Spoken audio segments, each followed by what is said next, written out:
میرے کریم رسول نے فرمایا میرا دل کرتا ہے میں عشاء کی نماز پڑھنے مسجد میں آؤں اور کسی کو حکم دوں کہ وہ جماعت کرائے.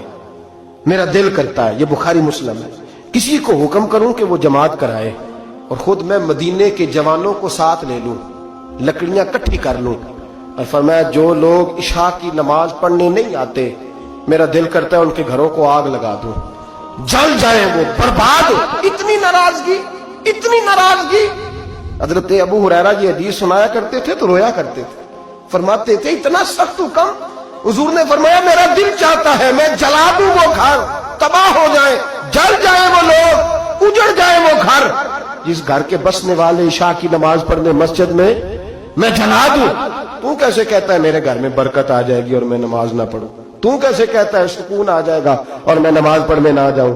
جس سے رسول پاک ہی ناراض ہے, جس سے نبی پاک ہی ناراض ہے, اور حضور فرماتے ہیں فلاں گھر برباد ہو جائے تو اب آج کیسے ہو سکتا ہے؟ خدا نے ان کی زبان کو وہ اختیار دیا, جو نکلی منہ سے ان کے وہ بات ہو کے رہی. میرے حبیب پاک سید عالم علیہ السلام نے فرمایا دل چاہتا ہے جلا دوں.